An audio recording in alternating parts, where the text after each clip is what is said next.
The MR information channel और दो plane आपस में टकरा जाएं, ऐसा होना रेयर है। वर्ल्ड वार 2 के दौरान एक अद्भुत घटना घट गई। दो प्लेन आपस में टकराए ही नहीं बल्कि वह आपस में ज्वाइंट हो गए। पायलट ने कई बार कोशिश की, लाखों कोशिश की, लेकिन वह उनको अलग नहीं कर पाया। प्लेन के साथ आखिर हुआ क्या, जानेंगे पूरी कहानी आज के इस वीडियो में।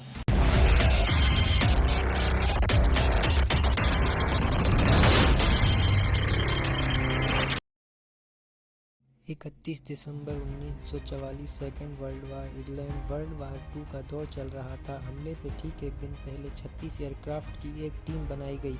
इन सब का मिशन था कि जर्मनी के हैम्बर्ग शहर में बहुत सारे बम ड्रॉप करना और जर्मनी से इंग्लैंड वापस आना।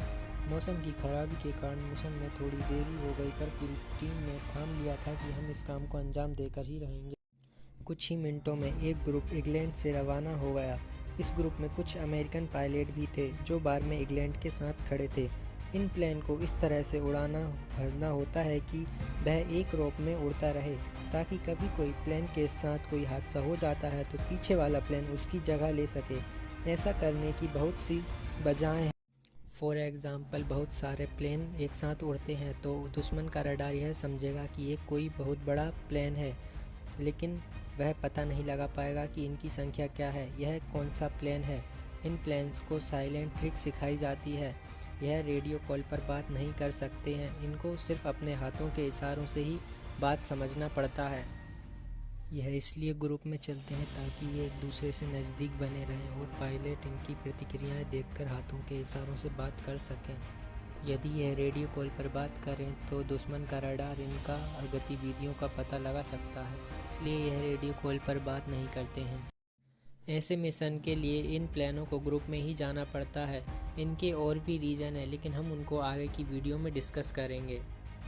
अब आते हैं कहानी पर। इंग्लैंड के सैनिक बम गिराकर वहां से जा रहे थे, लेकिन जर्मनी सैनिक भी हाथ पर हाथ धरकर बैठने वालों में से नहीं थे। इन्होंने भी एंटी क्राफ्ट को फायर करना चालू कर दिया था और जर्मनी सैनिक भी आ गए। फिर अंधाधुंध फायरिंग हुई। इनमें से कुछ प्लेन तो गोलियों से ढेर हो गए थे। रूल्स के अनुसार जो प्लेन क्रैश होता उसके स्थान पर पीछे वाला प्लेन आ जाता था। उन 36 प्लेन में से एक प्लेन ग्लीन लोजोन और बिलियन लीक उड़ा रहे थे। उन्होंने देखा कि उनके साथी का प्लेन क्रैश होकर धीरे धीरे नीचे जा रहा था, तो उन्होंने उनके दूसरे साथी का प्लेन उस जगह शिफ्ट कर दिया। लेकिन उनके साथी को ऐसा लगा कि उन पर भी हमला हो गया है। उनका प्लेन अब भारी सा लगने लगा था उनको, और वह धीरे धीरे नीचे जा रहा था।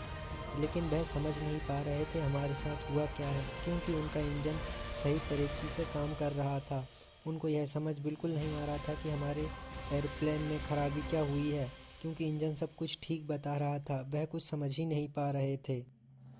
तभी ग्लीन लोजेन उनकी मदद करने के लिए अपने प्लेन को आगे लाते हैं और वह उसके चारों साइड देखते हैं, परंतु उन्हें ऐसा कुछ दिखाई नहीं देता। वह प्लेन उनके चारों साइड रहता है, घूमता रहता है और अचानक ऊपर से टकरा जाता है। वह टकराने के बाद थोड़ा हिलता है, लेकिन वह फिर से उस प्लेन को निकाल लेते हैं और वह घूमता रहता है। बिलियन लीक के प्लेन में ऑटोमेटिक राइफल लगी थी, जो कि एकदम टकराने से वह दूसरे प्लेन के अंदर टकराने के बाद वह आपस में इस तरह फंस गए कि बाद में निकलने का नाम ही नहीं लिया। और ग्लीन लोजेन के प्लेन में सिर्फ एक प्लेन को ऊपर ले जाने की ही क्षमता थी, उसी में दूसरा प्लेन भी जुड़ गया था, तो वह उसे और नहीं ऊपर ले जा सकता था। और नीचे वाला प्लेन ज़्यादा जोर भी नहीं लगा सकता था, क्योंकि वह फंसा हुआ था। तो वह प्लेन धीरे धीरे दोनों नीचे आने लगे। लेकिन ग्लीन लोजेन ने कहा, तुम जा सकते हो, मतलब तुम वह पैराशूट से उड़ सकता है। लेकिन बिलियन लीक ने कहा, मैं अकेला नहीं जाऊंगा, मैं अपनी जान बचाकर तुम्हें नहीं छोड़ सकता। या तो हम जिएंगे भी साथ या फिर हम दोनों ही साथ मरेंगे। वह धीरे धीरे नीचे आने लगे उन दोनों के प्लेन। उन दोनों के सामने सिर्फ दो ही रास्ते थे, या तो वह किसी घने जंगल में उन प्लेन को लैंड करा दें या फिर वहीं पर जर्मनी के एयरपोर्ट पर उनको लैंड कराएं। तो उन दोनों ने समझदारी से दूसरा रास्ता चुना। यह देखकर जर्मनी के सैनिक डर गए थे कि इनके पास ऐसा कौन सा प्लेन है जो दो प्लेनों को एक साथ फायर भी करवा सकता है। तो वह उस इनके एयरपोर्ट साइड आने लगे, तो उन्होंने जर्मनी के सैनिकों ने फायरिंग करना बंद कर दिया। वह जर्मनी एयरपोर्ट पर आ गए थे और अपना प्लेन धीरे धीरे वह लैंड करने लगे थे। लैंड करते ही उनके जो प्लेन फंसा हुआ था, नीचे वाला प्लेन ज़मीन में धंस गया था और ऊपर वाला प्लेन आराम से लैंड कर गया। उनमें से एक पायलट को थोड़ी चोट आ गई थी, जो इसका प्लेन नीचे धंस गया था। प्लेन लैंड होने के बाद ग्रीन लोजन और ब्लियन लीक को जर्मनी पुलिस ने पकड़ लिया था। वह दोनों सही सलामत थे। उनसे बहुत पूछताछ की गई, यह कौन सी टेक्नोलॉजी है, लेकिन उन्होंने बताया कि यह कुछ नहीं है, यह सिर्फ एक एक्सीडेंट था। लेकिन जर्मनी पुलिस है कि मानने को तैयार नहीं थी। वह उनको बताने पर मजबूर कर रही थी, लेकिन वह भी क्या बताते, क्योंकि यह सिर्फ एक एक्सीडेंट ही था। तो आज की वीडियो में बस इतना ही। आप हमारे चैनल को सब्सक्राइब करें व वीडियो को लाइक करें।